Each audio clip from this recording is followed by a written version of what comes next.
महाराष्ट्रातील विविध किल्ल्यांचा अभ्यासपूर्ण इतिहास जाणून घ्यायचा असेल तर आमच्या चॅनलला सबस्क्राईब करा. मराठवाड्याच्या भूमीत काही भरभक्कम किल्ले आजही चांगल्या स्थितीत उभे आहेत.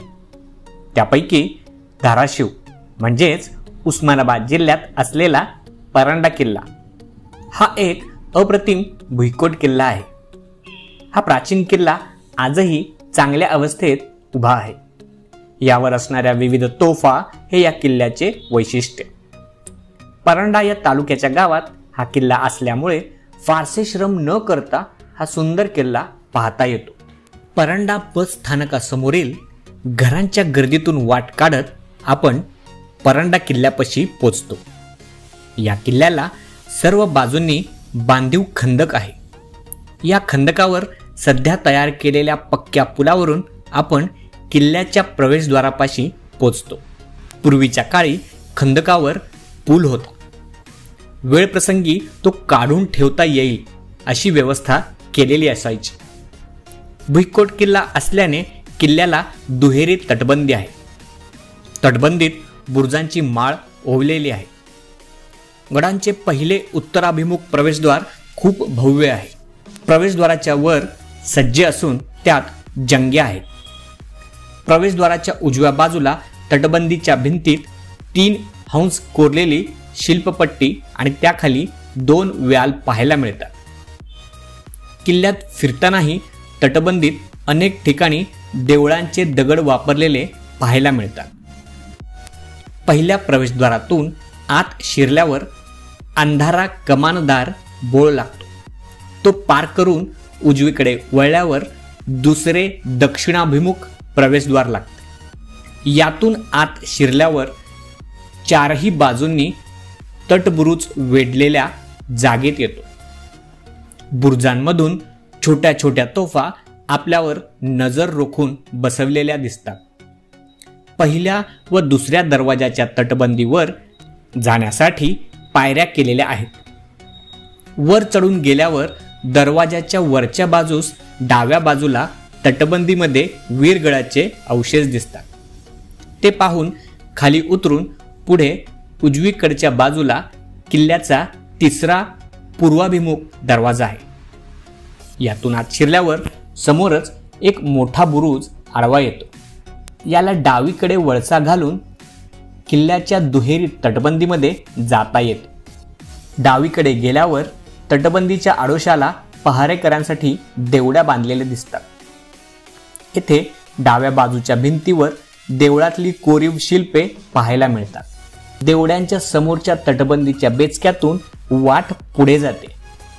ती थेट महादेवाच्या मंदिरापाशी घेऊन जाते. या वाटेने जाताना आपल्या दोन्ही बाजूला 40 फुटांची तटबंदी लागते. बुरुजापासून वाट उजवीकडे वळते. तिथे किल्ल्याचा चौथा भव्य महाकाय असा उत्तराभिमुख दरवाजा आहे. चौथ्या प्रवेशद्वाराची उंची जवळजवळ 40 ते 50 फूट असावी. दरवाजावर एक फारसी शिलालेख आहे. दरवाजाच्या समोर एक 50 फूट खोल अशी विहीर आहे. कमानीच्या समोरच एक महाकाय बुरुज आहे. त्यावर जवळजवळ 20 फूट लांबीची तोफ आहे. येथे जाण्यासाठी दरवाजातून आत शिरल्यावर उजवीकडे वळावे लागते. चौथ्या प्रवेशद्वारातून आत शिरल्यावर उजवीकडे 5वा पश्चिमाभिमुख दरवाजा आहे. त्यातून बाहेर पडल्यावर समोरच एक मोठी मस्जिद आहे. खरे पाहता ही मस्जिद म्हणजे पूर्वीचे माणकेश्वर मंदिर होते. आतमध्ये असणारे 36 दगडी खांब रचना या सर्व गोष्टी ते मंदिर असल्याची साक्ष देतात. या मशिदीच्या समोर वजू करण्यासाठी तलाव आहे. मशिदीवर जाण्यासाठी पायऱ्यांची व्यवस्था केलेली आहे. वर चढून गेल्यावर आजूबाजूचा परिसर दिसतो. मशिदीत येण्यासाठी उत्तरेकडे आणि दक्षिणेकडे छोटे दरवाजे आहेत. 4 छोटे मिनार मशिदीवर आहेत. मशीद पाहून समोर दिसणाऱ्या पायऱ्यांनी वर चढायला सुरुवात केली की आपण चौथ्या दरवाजाच्या बाजूला असलेल्या बुरुजावर पोहोचतो. इथे एक पंचधातूची अप्रतिम तोफ आहे.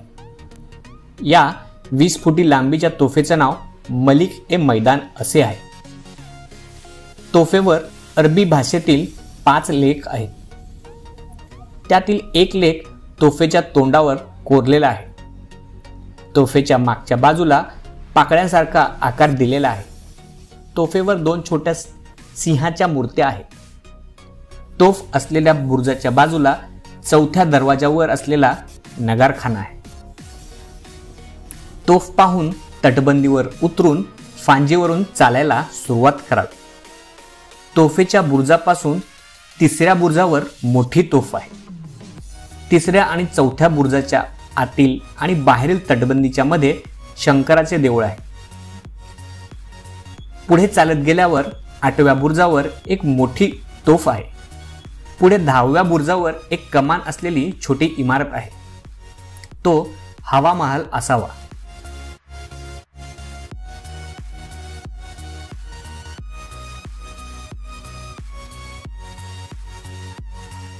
12व्या बुरुजावर एक मोठी बांगडी तोफ आहे. तोफेचं तोंड मगरीच्या आकाराचे आहे. या तोफेला दोन्ही बाजूला कड्या आहेत. मंदिराला असलेल्या प्रवेशद्वारातून बाहेर पडल्यावर उजव्या बाजूला एक मोठी विहीर आहे.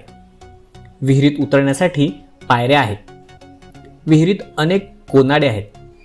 विहिरीच्या समोर एक लाल विटांनी बांधलेली इमारत आहे. त्या इमारतीच्या मागे हमामखाना आहे. हमामखान्यात अनेक सुंदर मूर्ती ठेवलेल्या आहेत. त्यात एकमुखी लिंग, 4 फूट उंचीची गणपतीची मूर्ती, 5 फण्यांच्या नागदेवताची मूर्ती, पार्श्वनाथाची 3 फुटी मूर्ती, गद्देगळ आणि वीरगळ पाहायला मिळतात. हमामखाना पाहून बाहेर पडल्यावर समोरच दारूखान्याची इमारत आहे. त्यात बांगडी तोफांचे काही तुकडे आणि पंचधातूची तोफ ठेवलेली आहे. त्याच्या मागे असणाऱ्या खोलीत असंख्य तोफगोळे पडलेले दिसतात. दारूखाना पाहून मशिदीपाशी आल्यावर आपली गडफेरी पूर्ण होते. संपूर्ण किल्ला फिरण्यास 2 तास लागतात. चालुक्याच्या काळात परिंडा हा एक महत्त्वाचा परगणा होता. हा किल्ला केव्हा बांधला गेला याचे ठोस पुरावे उपलब्ध नाहीत. परंतु असे समजले जाते की बहमनी सुलतानांचा वजीर महमूद गवानने हा किल्ला सुमारे 15व्या शतकाच्या उत्तरार्धात बांधला.